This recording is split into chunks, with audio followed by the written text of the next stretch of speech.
Long before the days of mall goths and trend-chasing TikTok pagans,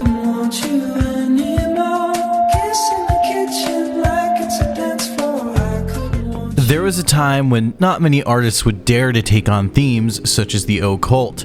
While you had Black Sabbath and the Misfits taking jabs at Christianity and talking about some of these topics, outside of a select handful, artists willing to plunge into the occult were few and far between. That is, however, until a small little punk band would embrace the underground scene, steeped head to toe in the macabre imagery and offensive lyrics, as well as sarcastic Satanism that would make any 80s Christian mom's head explode. And that band would be the one and only Christian Death. To say Christian Death is an influential band is like saying Yu Yu Hakusho is an underrated classic. Most people don't say it out loud, but we all know it. And to anyone who has heard the band, it's blatant just how many people ripped them off. Christian Death, and more importantly their frontman Rozz Williams, have been cited as key influences to many other artists over the years. And without Christian Death, Marilyn Manson and the thousands of copycats he spawned would never have existed, which is a good or bad thing depending on who you ask. Regardless, however, Christian Death, and most importantly their album Only Theater of Pain, is one of the most important pieces of alternative music history, being one of the first bands to popularize the sound of death rock, innovate the goth scene, and breathe new life into the at the time tired era of punk music. So let's talk about Christian Death.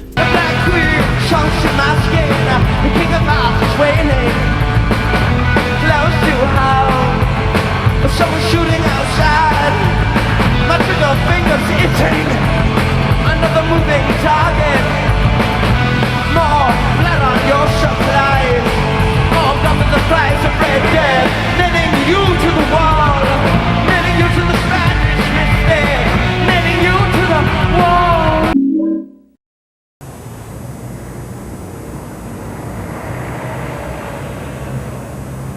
What is it specifically that you like about Christian Death? The music.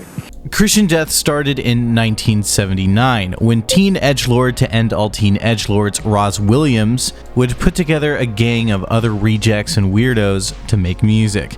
And while Rozz was still young at the time, he was far from a stranger to the scene. Williams was already steeped in music culture, growing up listening to artists like David Bowie, The Stooges, Alice Cooper, and the Velvet Underground.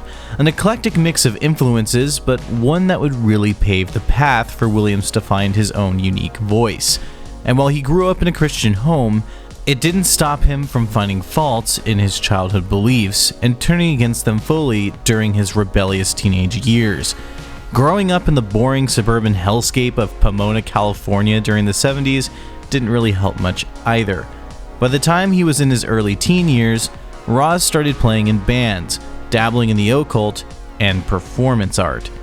It was through joining and forming various bands, such as the Asexuals and the Upsetters, great names by the way, that he would meet the likes of Rick Agnew, former guitarist of legendary punk band The Adolescents. I joined the band after about the third show. They had opened the show for us when we were in The Adolescents when I was at being ready to be booted out, basically. Very influential performance artist Ron Athey, who would later join him in forming the first incarnation of Christian Death. The band would quickly come to separate itself from both the punk and goth scene of that era, donning an obvious goth appearance, but taking many cues from the glam rock era of 70s rock, a nod to artists Rozz Williams obsessed over throughout his adolescence. The band would dress in a much more androgynous and over-the-top fashion, as well as lyrically separating themselves from the respective movements by having a far more aggressive, blasphemous, and let's be honest, edgy approach to lyrics. A stark contrast from the, at the time, revolutionary air of most punk music. What kind of garbage is that? Oops, my anarchy symbol. Or the pretentious and self-indulgent lyrics of many goth and post-punk acts at the time. Something that obviously worked in the band's favor, as it not only set them apart, but created their very own niche in the underground music scene. Not long after forming the band, they would begin to play shows and develop demos and material that would later appear on their debut record. and in 1981, Christian Death would even release their first song entitled Dogs, Chocolate scandals of society with our churlish wretches.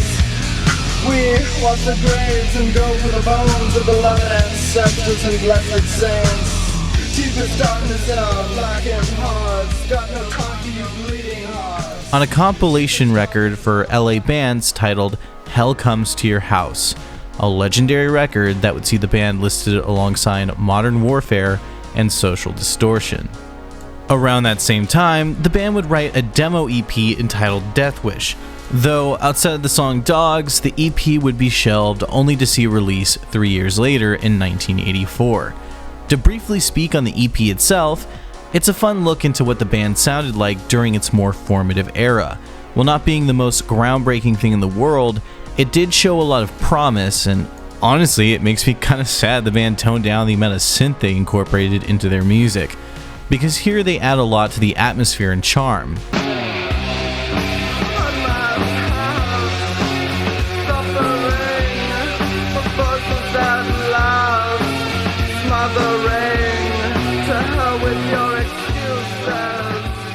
However, in 1982, the band would be signed to Frontier Records, and from there, they would begin to officially write and record their debut album.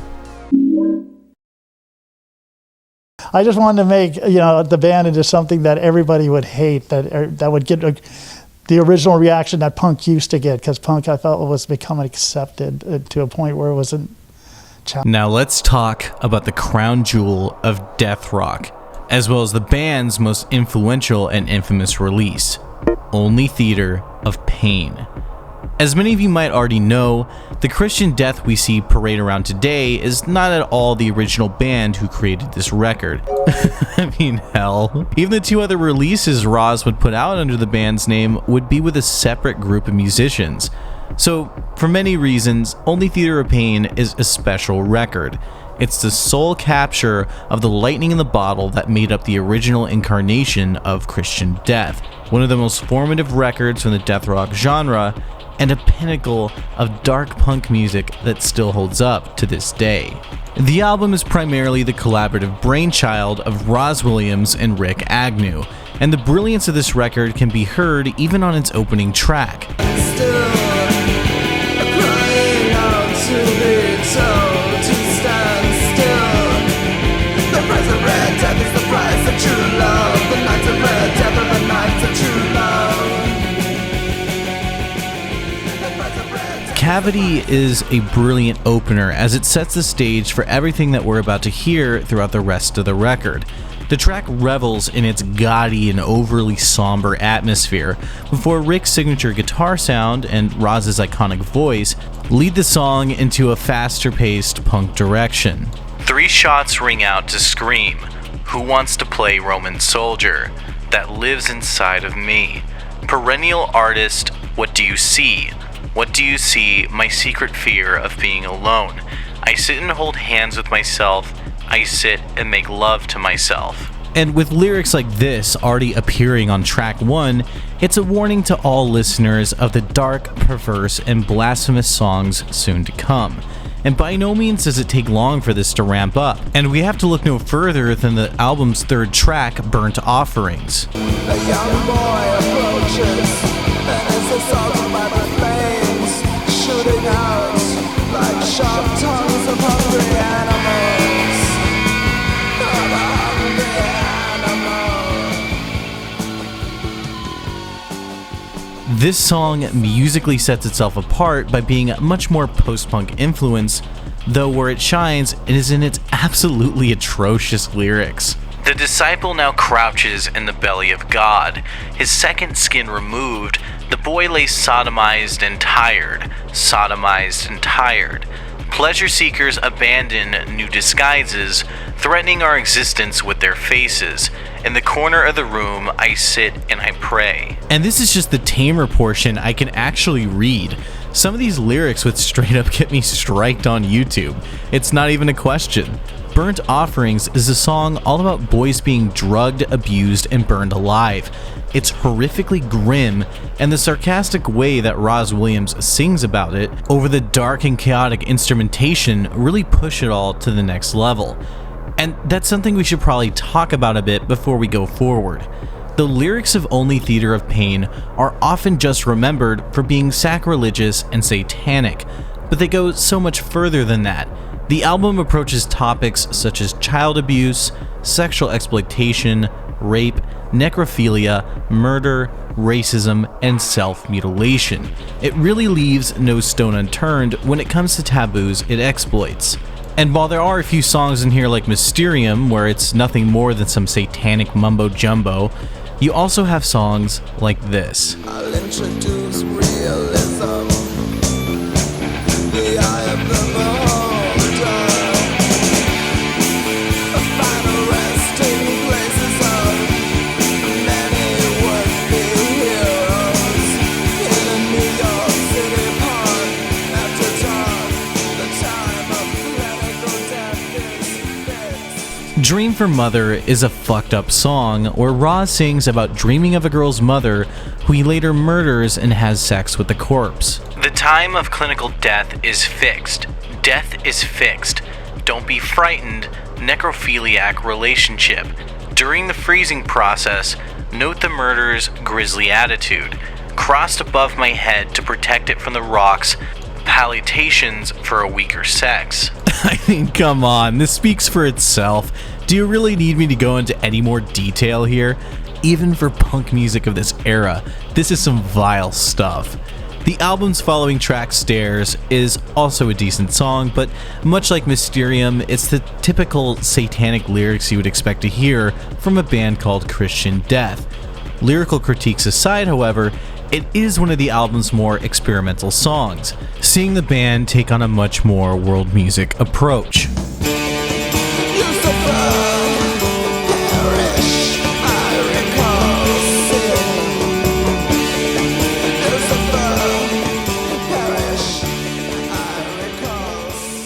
Now it's here in the album's ending portion that we reach my two favorite songs from the record, Spiritual Cramp and Romeo's Distress.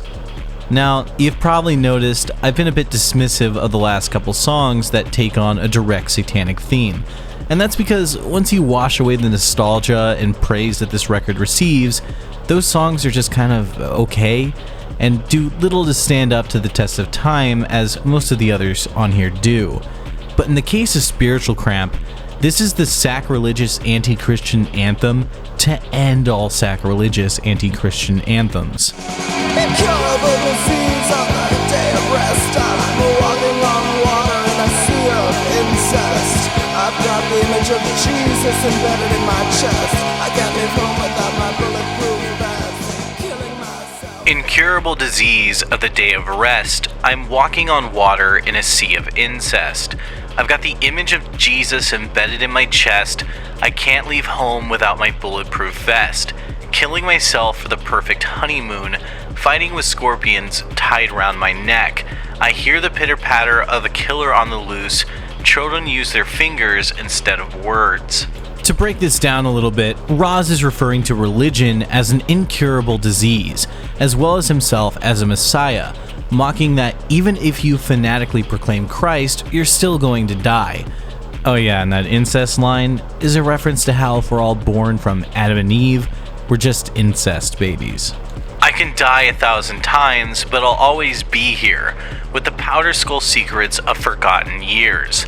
The hangman's noose is drenched with blood-stained tears. My hands are the killers that confirm my fears. Jesus, won't you touch me? Come into my heart. Where the hell are you when the fire starts? This one's pretty on the nose, you get the point. But this song isn't just built on its edgy lyrics, it's backed by some pretty fantastic music as well. The guitars on this song have that classic punk tone, and the way the music morphs along in intensity with the lyrics is a testament to how tight the band worked with one another at the time. Now, it's here where we've reached the record's most adored, but also most infamous song, Romeo's Distress. Burning crosses on a nigger's lawn. Burning dollars, what's a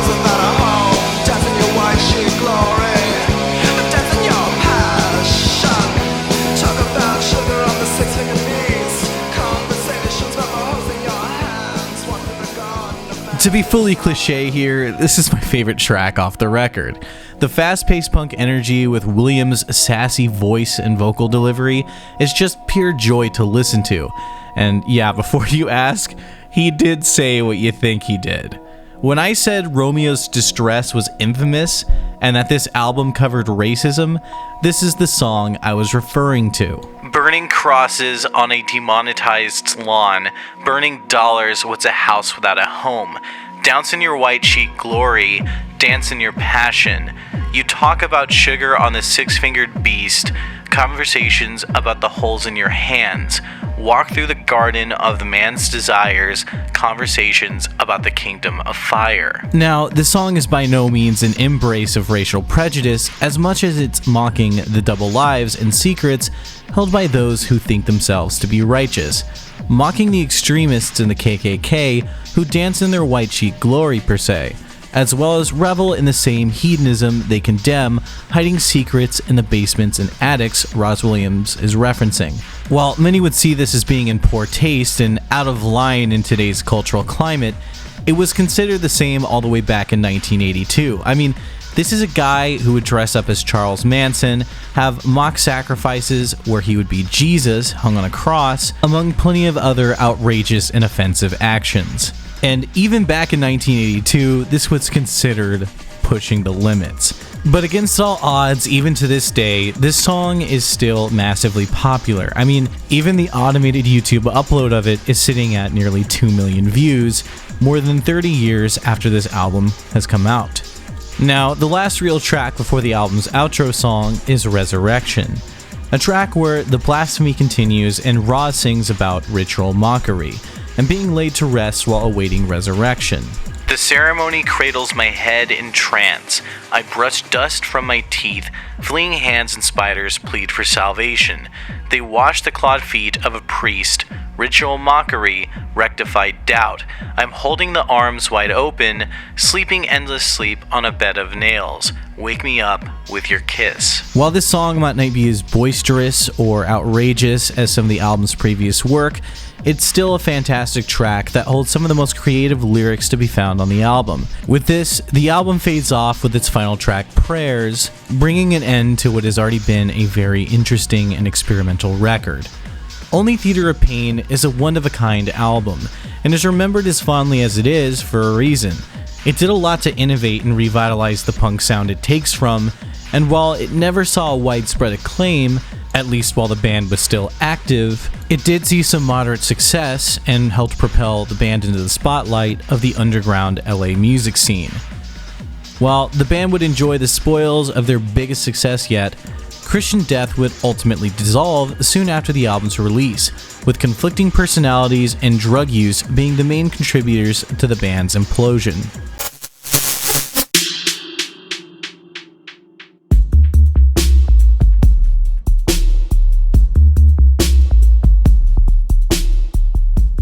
If you'll allow me a minute to shill, I'd like to take a second to beg you for some money. Now, I'm no different from every other content creator who wants to shill their Patreon, but since I cover music-related topics and actually play snippets of the music I cover, most of my video catalog is unmonetizable. So if you enjoy the content I make and you want to support it, please consider throwing me $1 or $2 on Patreon. Regardless of how much, I'm going to keep putting these videos out as I genuinely enjoy to make them, but every bit of support helps. If you would all enjoy the content or music or anything that I create, please consider supporting. I couldn't thank you enough. You have my gratitude. Okay, you just saw Christian Death here on Media Blitz. And, Ross, why don't you introduce the rest of the band here? This is Constance, bass, Jaton, keyboards, Valor, guitar, and David, drums. While the band might have dissolved shortly after its debut in 1982, it didn't take long for Rozz Williams to resurrect the project in 1983, though this incarnation of Christian Death was far from the original lineup that made only Theater of Pain or even Death Wish. Rather, after befriending local LA group Pompeii 99, Rozz Williams would reform with them under the name Christian Death. It was here where an infamous figure would also enter the framework, that being guitarist Valor Kond, a divisive name either loved or hated by fans, because his entrance not only forever changed the sound of the band, but also after Rozz's departure, he took the name for himself and has kept the band going to this day, something Rozz never agreed to and to his dying day begrudged him for. But that's a can of worms for an entirely different video. The important part here is that with the introduction of Valor and his band came a massive shift in the sound and aesthetic of Christian death. Many of the satanic and blasphemous elements were toned down in favor of new romantic fashion and more surrealist lyrics. Their sound would also see a massive shift as well, stepping away from the noisy and aggressive punk sound in favor of a more traditional goth rock approach. Well, as traditional as a pretentious group of artists could muster. The punk sound and energy are still very much alive on this record, just not as heavy or as boisterous as they used to be. And to say that Joy Division was an influence on this record is also an understatement. You can hear their influence and fingertips all over this thing, and the band even went to the UK in order to write and record most of the material, even choosing to mainly tour in support of the record in Europe. Now, despite this toned-down approach, it didn't stop the band from choosing what is possibly the most unsettling album cover I've seen in a long time. I mean, it's just unsettling and disgusting, but that's besides the point. The album starts off in stark contrast to its predecessor with an ambient and artsy song, Awake the Wall, and to bring up Joy Division again, this track is outright worship of Joy Division. We've been there once before. Behind that same tormented door.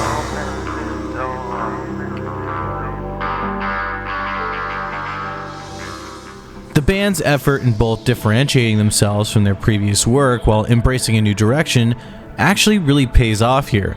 While it might not be as iconic as Only Theater, it's without a doubt a captivating effort.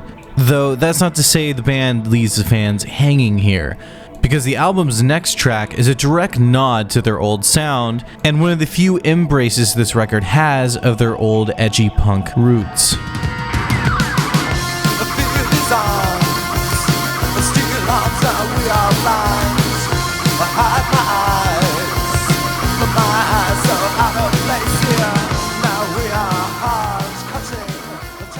But to say this album is a continuation of Only Theater is just an outright lie. If anything, it was Rozz Williams' attempt to embrace the Lou Reed and David Bowie side of his influence, and this is plain to see across many of the album's tracks, especially its fourth song, The Blue Hour, where Rozz really embraces that Bowie side of his voice. Now that I've laid me down to sleep, for what is the word I dress my tears and costumes? Never again will I turn to stone, the drowning. For what it's worth, I dress my tears in costumes. Never again will I turn to stone. The drowning edges of my pillow catch the last breath on a desert landing down. The breath too deep, the breath too long ago forgotten. Even the lyrics here are a direct stab at Bowie's oddly personal style. Unlike Death Wish and Only Theater, Williams isn't trying to shock and offend the listener. Catastrophe Ballet is much more focused on the emotional and somber, with most of the lyrics either being surreal or inspired by dadaism. The best example of this is the song Electra Descending.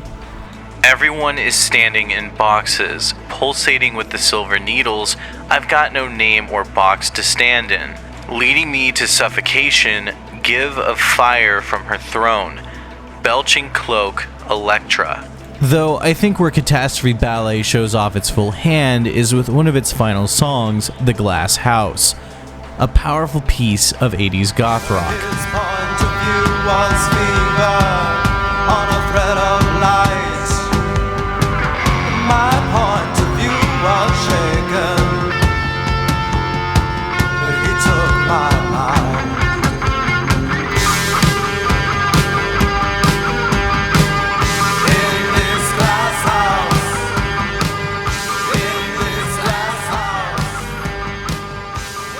As you can tell, I don't have as much to say about this record as I did Only Theater, and that's because it's just not as much to dig into here. With the more experimental and surreal lyrics, it's not as easy to find things to really talk about or find meaning in. A lot of it is either emotional vomit that you would expect from this kind of goth music at the time, or it's just a kind of weird collection of statements that probably mean something, or it was probably just the band on acid, as they were to do at the time.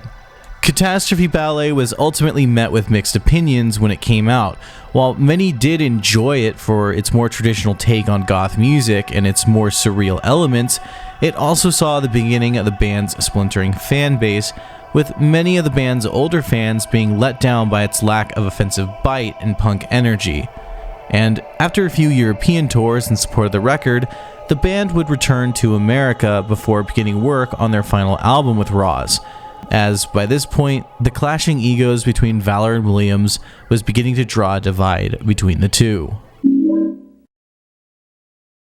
The band's final record under the leadership of Rozz Williams, and in my opinion the true endpoint of the original tenure of Christian Death, would be Ashes. Christian Death under Valor Khan has definitely been a constant over the years, but it's developed into its own beast, and while it might share the same name as Rozz's influential group of punks, it's far from the sound, aesthetic, or even identity of the original band. That being said, Ashes was an obvious nod to the fact that, by this point, Williams was just tired of the project.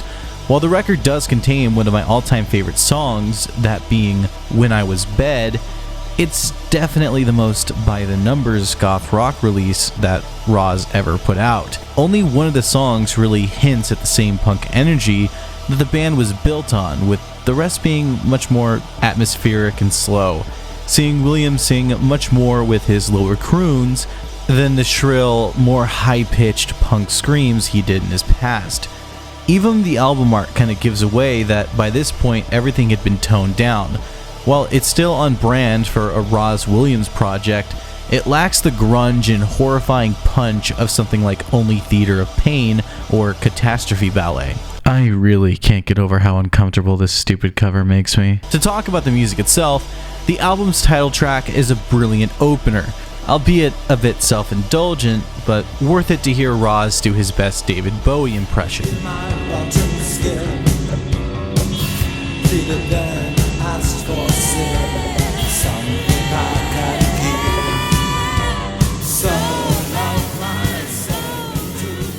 The song is a big step in a new direction.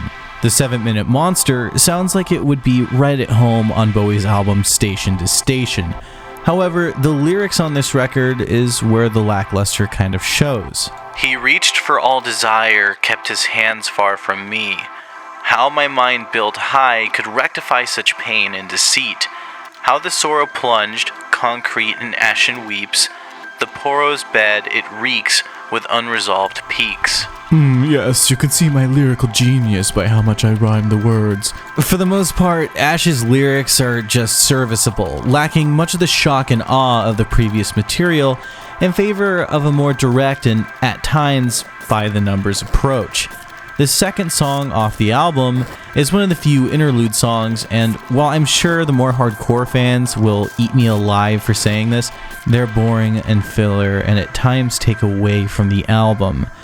And while part of me enjoys the second one of these, Lament Over the Shadows, it still feels like it's just a filler track to make the album longer. But by the time track 3 comes around, all is forgiven because When I Was Bed is a perfect and hypnotic song.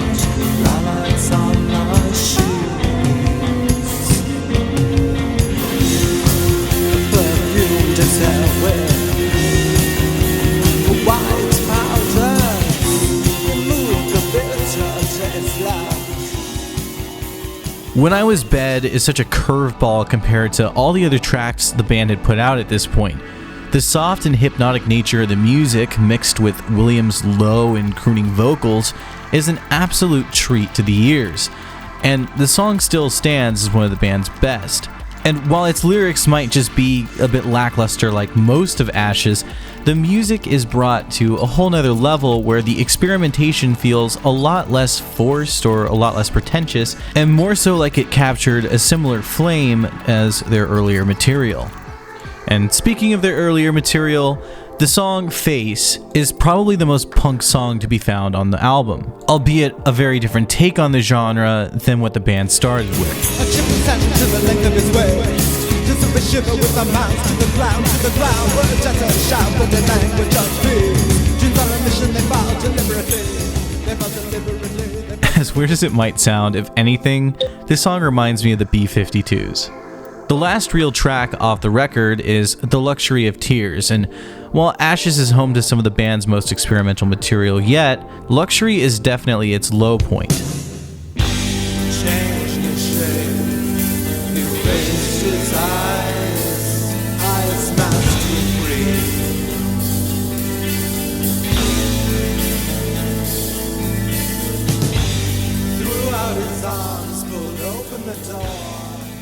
By no means is it a bad song, but it is the most traditional and by the numbers take on a goth rock sound, and overall it just kind of feels a bit phoned in, like they needed something more to just finish off the record.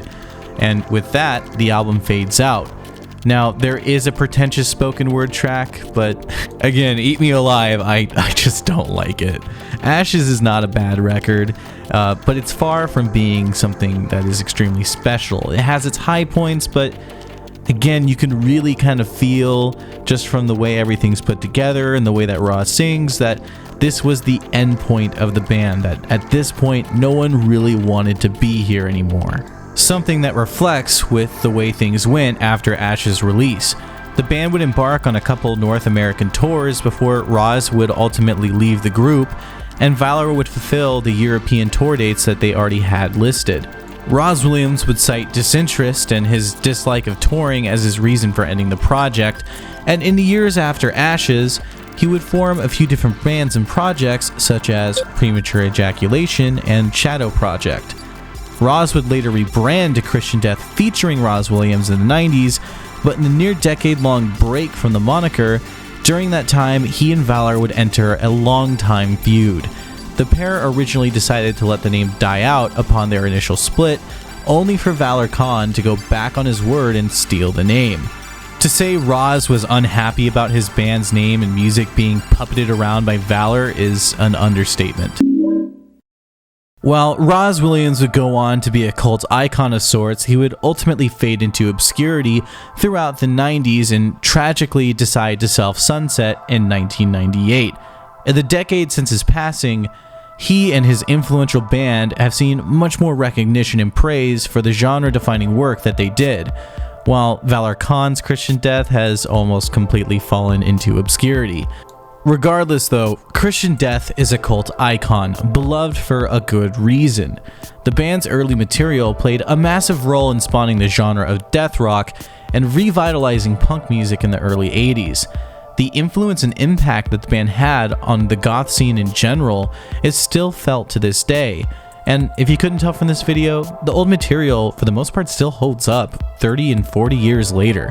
It's hard to imagine what the landscape of alternative music would be without Christian Death, and for that, I think they deserve some credit for what they did. But with all that being said, subscribe, support me on Patreon, follow me on Twitter. I'll see you in the next video.